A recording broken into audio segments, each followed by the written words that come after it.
Still here with you on Classic FM 97.3, and it's 8 o'clock. You know what time it is.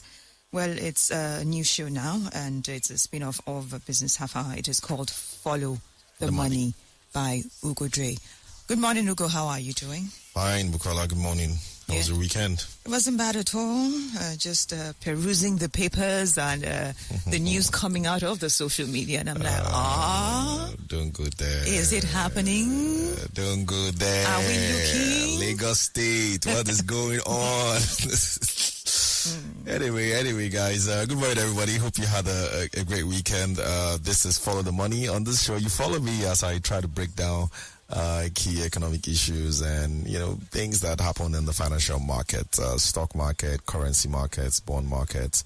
All of it, we're going to try and make sense of it every week, every Monday. So if there's anything you missed out during the week that or anything that you think you need a bit more clarity about, I'm going to try to address that today. Of course, this show is brought to you by Nairametrics. If you have any questions, anything, any issues, or any topics you want me to discuss, of course, just tweet at Nairametrics or send us a message on our Instagram handle, and it will definitely get to me. Or you can as well just, send me a message directly on Instagram at Ugodre, on Twitter as well at Ugodre. Yeah, it was a busy week last week for a lot of people. Let's start with Forex, of course. We like to start with Forex. So the exchange rate at the official market closed the week at 791.75. Started the week at 795.41 and fell to as high as 850.22. That was the next day on Tuesday, November 14th. So continues with the seesaw. I said it here last week that I was just feeling how the exchange rate kind of goes up and down in the official market. We don't seem to understand why that's happening. FMDQ needs to explain that. But it's still happening. 791.75 is what it closed up during the week. And guess what? Intraday high, I kind of explained that as well.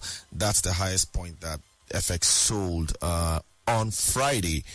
Guess how much? 1,120. So it appears intraday high seems to be a par with the black market rate.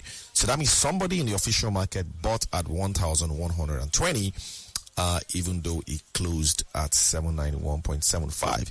Intraday low, by the way, was 701, which also suggests somebody bought at 701 during the day. So you're seeing like three wide margins for prices in one day. 1,120, 701, 791.75. That's what it is, but that's what we have to kind of deal with.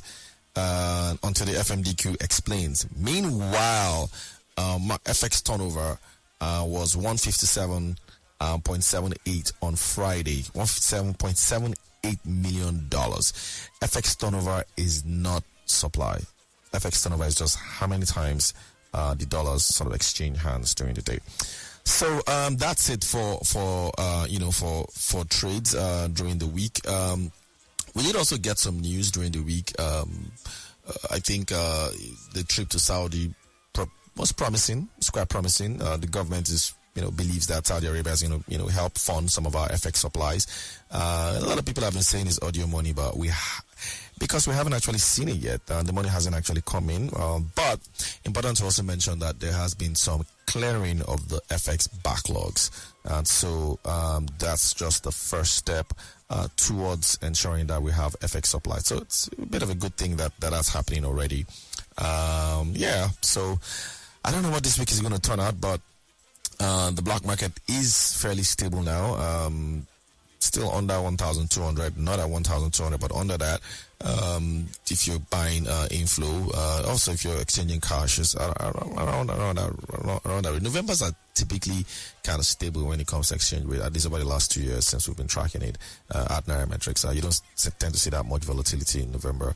December can be unpredictable, as much as you would think that you would see stability or a stronger Naira because Nigerians are coming in.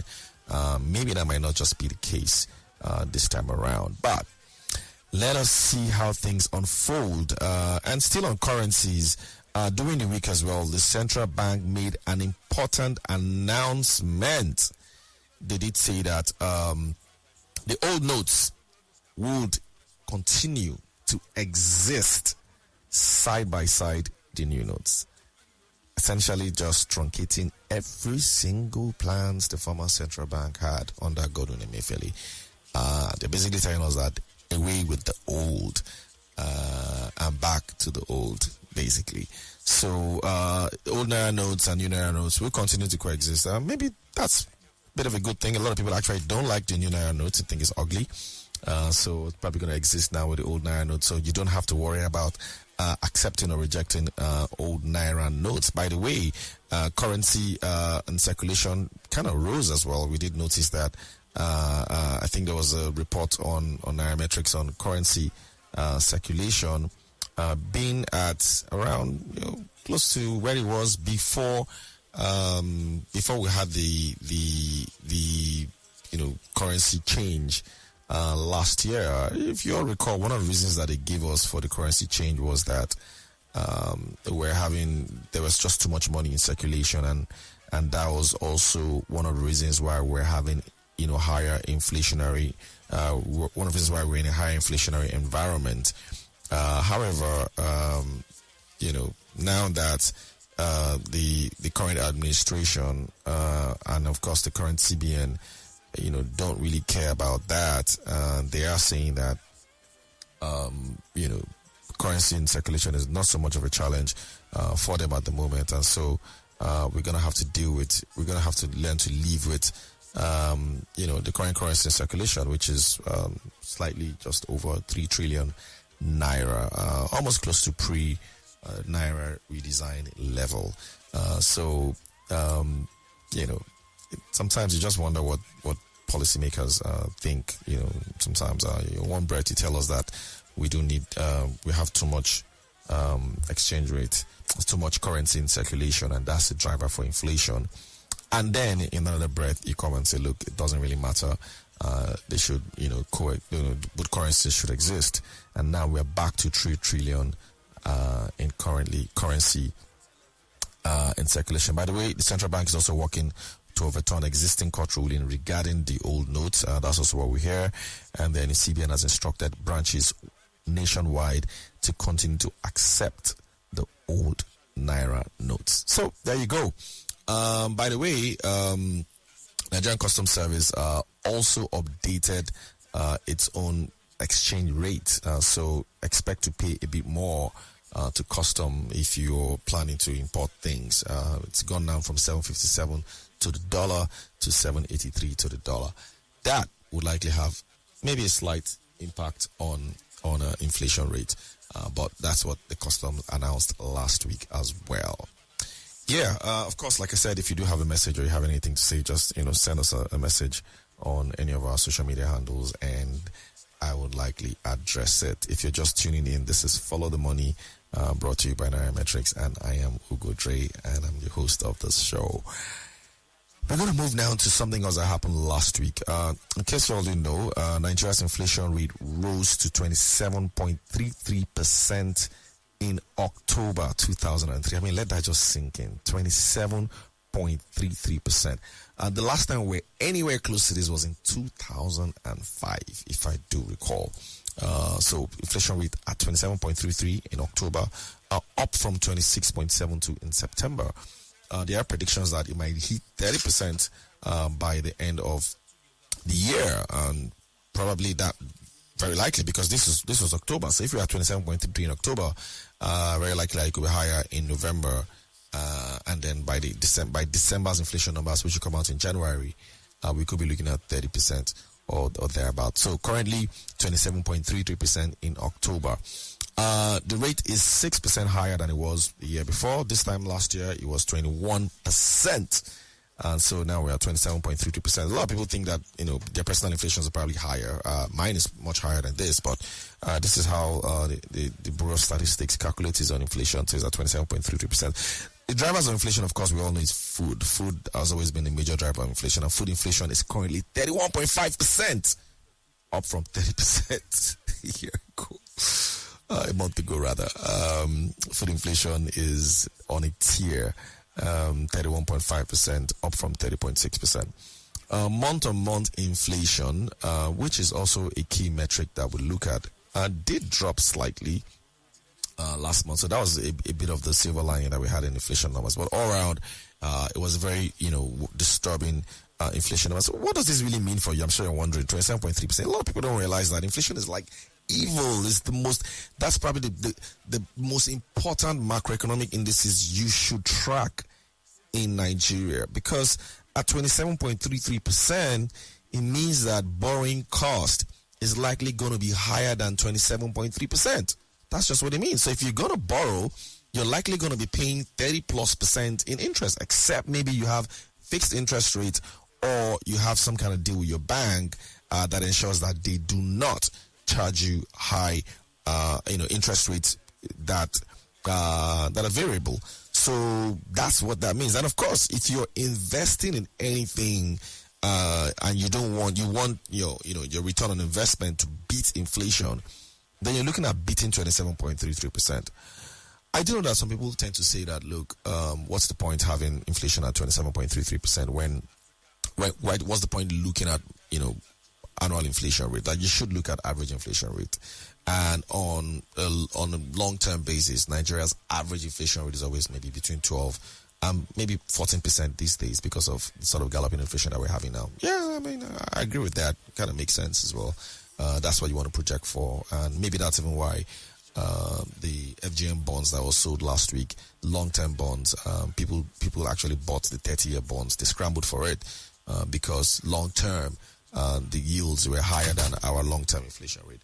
But guys, at the end of the day, I don't know how many people invest that long-term. Maybe pension funds or mutual funds probably works for them. But for regular investors like you and I, you don't want your return to be eaten by inflation. So if inflation rate is 27.33%, you got to be going for returns that are higher than 27.33%. How many investments can give you that? Like, how many things can you invest in that will give you over 30% return annually? Very difficult to find. And so inflation is such a bad thing. Inflation is also why, people basically shortchange you. Inflation is also why you have a business and, maybe your employees are gaming you, trying to steal from you. Inflation is what's driving corruption. Inflation is probably why you have a lot of substandard goods as well, flowing through the market. Fake products. These are all, symptoms of high inflationary environment. And so it's a very disturbing number. And, people in higher places like in government should be held accountable to this. They should tell us how are they going to drop inflation numbers? That should be the number one metric. 27.33%. I do know that at some point it was over 40% in Ghana. But we're not Ghana. 27.3% is pretty high for inflation, and it does connote a whole lot of trouble down the line for those who may not be checking. By the way, if you go on nairametrics.com, you would see as well states with the highest inflation rate, which perhaps means these are states that are the most expensive to live in if you use inflation as your metric. So I'm just going to run down the top 10 states that have the highest inflation rates. Nigeria. Let's see if your state of origin is there. So, drum roll. Kwara State, number 10, has inflation rate of about 28%.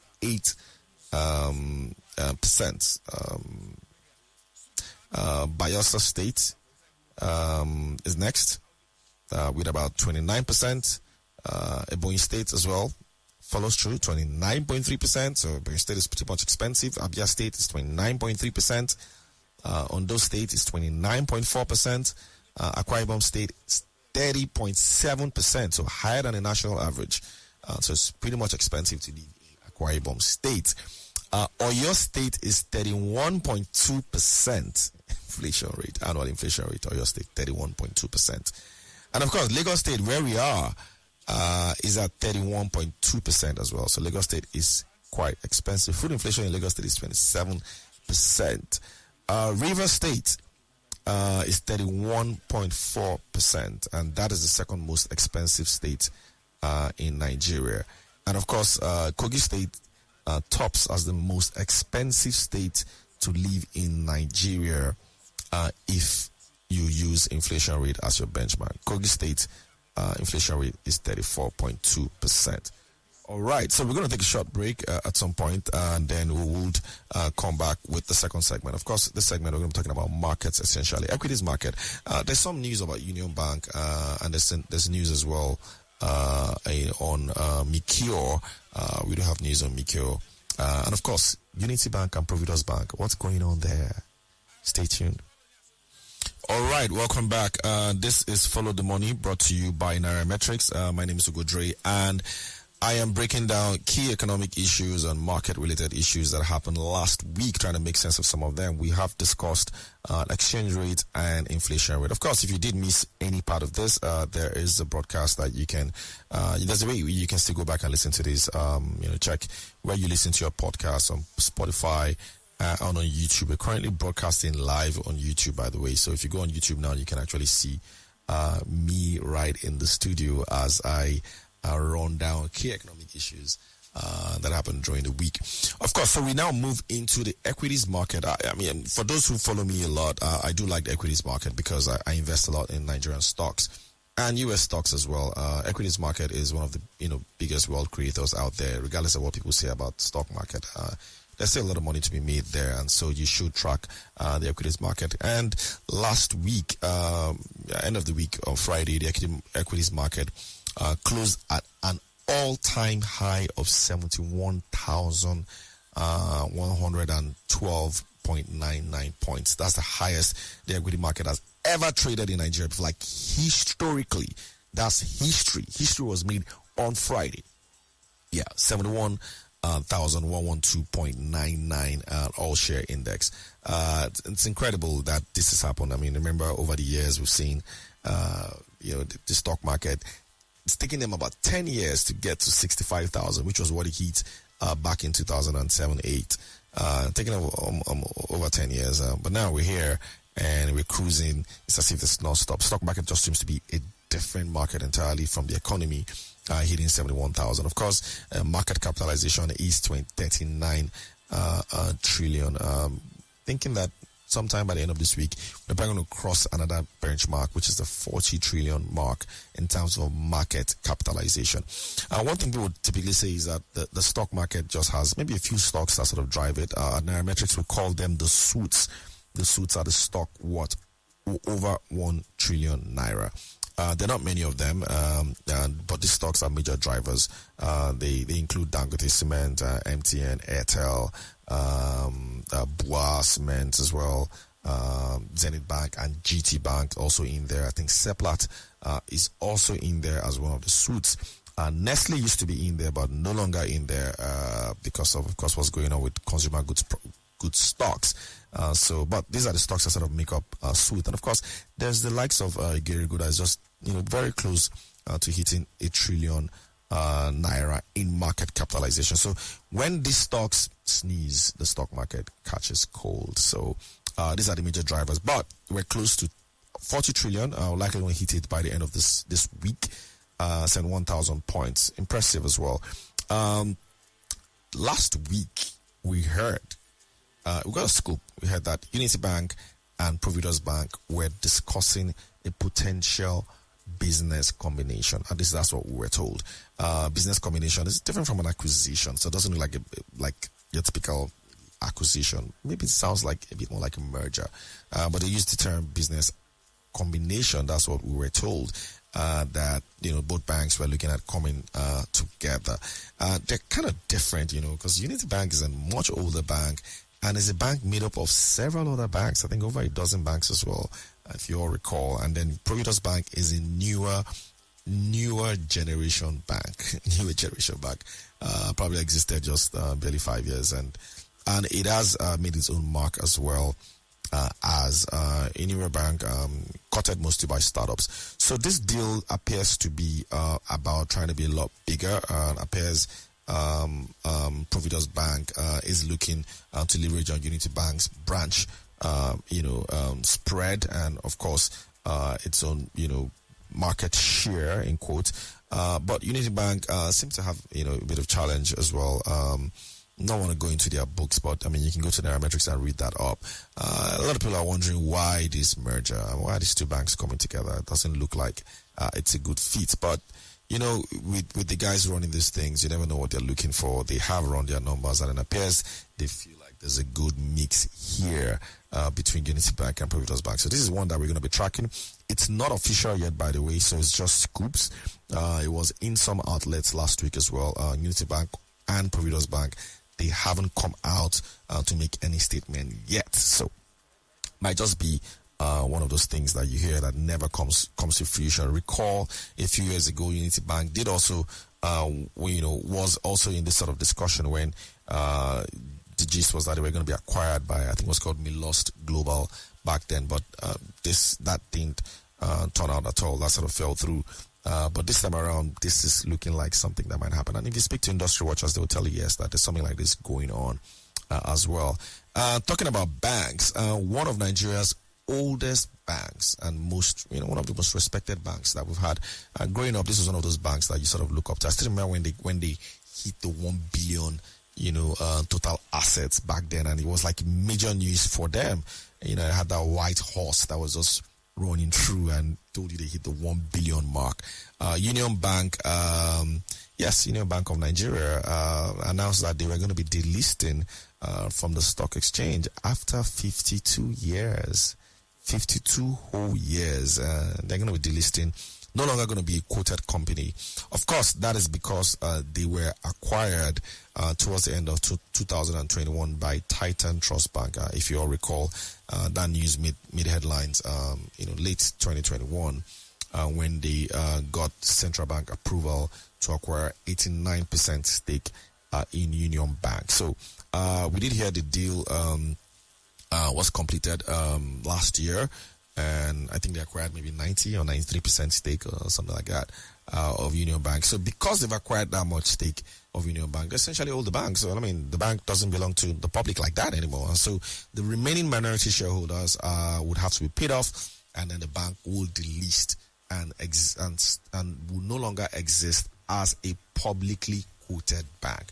Doesn't mean it's still not a bank. It is still a bank. It's just that it is no longer a publicly quoted bank. So it's just a bank that is now held by private individuals. And so you're not going to be seeing results of Union Bank anymore as you used to on the exchange. You probably see it on their website. Doesn't mean anything is happening to your deposit. If you have accounts in Union Bank, nope, nothing happens to your deposit. It's still running as a bank, as a healthy bank, no issues. It's just that it is now owned by different set of investors, and are actually been owned by different investors since last year per their release. It's just that they are no longer listed as a quoted company again.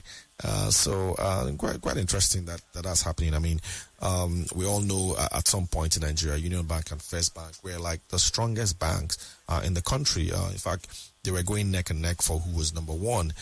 But sometime in 2011 or 12, Union Bank ran into trouble with the central bank, and they were acquired at that time by Bob Diamond's entity. Acquired Union Bank, Atlas Mirror, I think that's the name. Yeah, Atlas Mirror acquired Union Bank at the time, and introduced some kind of stability. But looks like with emerging market crisis that has happened, COVID-19, higher inflationary environment, dearth of investment in emerging markets, everything sort of has affected investments in here, and they basically had to sell, and of course they sold their majority stake to Titan Trust Bank, and this is now what is leading to delisting on the exchange. Talking about listing on the exchange, which is an opposite of delisting, the stock market, and that's the NGX CEO Timiko Popola mentioned last week, that the stock market has actually gained a lot from listing companies that have listed. One thing that has been synonymous with the stock market lately is not listing by introduction. You've not seen a lot of IPOs in this market. You've seen mostly listing by introduction. Listing by introduction, of course, is just companies listing on the stock exchange and not going for an IPO. And, typically when companies list on the exchanges because they want to raise capital, and so you always have IPOs, and it's always a huge frenzy. But these days, that's not what happens. You just see companies list on the exchange, and then they quietly maybe now raise capital on the back of that. And so we've seen a lot of it lately. Just to give you a bit of a rundown, we've seen Boa Foods. Boa Foods listed as well a couple of years ago. Gerego also listed, which is the first power-related company that's listed on the exchange. So they've been listed for about a year now. VFD Group listed this year as well. Incredible story for VFD Group, by the way. And so they also listed this year on the exchange. And of course, there's also the first listed investment trust company. That's the Nigerian Infrastructure Debt Fund. That is also listed on the Nigerian exchange. And then just recently, we got a healthcare company listed on that exchange, and that's Micure. Micure listed on the exchange during the week. To last week, and they've been like the top gainer since they listed on the exchange. So we've seen a lot of that lately, and that looks like how a lot of companies choose to list on the exchange. They prefer to list by introduction rather than just basically running IPOs. It's still good. At least there are companies out there that are available for us to list in. I'm going to close with something that has been on my mind for a bit, and that has been the performance of what you call penny stocks. Penny stocks are typically those stocks that trade at less than a penny or less than $1 in US terms. So in Nigeria, you might want to associate stocks like, you might want to call them Kobo stocks, Kobo stocks, or stocks that trade maybe below 2 naira or something. Very, very lowly priced stocks. People tend to like them because of, they're cheap. So with 100,000 naira, you could just own 100,000 shares of those stocks. And their prices tend to move, or at least people think that their prices tend to move high. But not always like that. But in any case, we've noticed a huge trend this year of penny stocks actually gaining significantly, and I can't understand why. So I'm just going to give you some of the numbers, the list that I have here. Probably companies that you're not very familiar with. Omatech Ventures, have you ever heard of them? They're a computer-based company listed on the exchange as well. Up 335% year to date. The year is not even over yet, but they've gained 335%. Ikeja Hotels, 349%. Those are that. I think they're the owners of Sheraton Hotel. 349.5% year to date gain. FTN Cocoa. You heard of them before? They've gained 489% this year. I mean, so if you bought those stocks, you probably gained that much. Japor Gold and Ventures, 507% gain this year. Charms, a tech company, one of the very first tech companies listed on the exchange, has gained over 800% year to date this year. Of course, some of these gains were also because of capital restructuring that they've had, but some were just share price going up without any major fundamentals. Food for thought. Would you invest in penny stocks? All right, guys, that's it for this week. Again, tune in next week on the station, 8 to 8:30. Follow the money, where I break down key economic and macroeconomic issues and markets from Nigeria. If you missed any part of this show, check anywhere you listen to your podcast on Spotify, Apple Podcasts, Google Podcasts, and on YouTube. Currently streaming live on YouTube, but you can always check it out on YouTube. Thank you so much, everybody. Enjoy the rest of your week. Bye.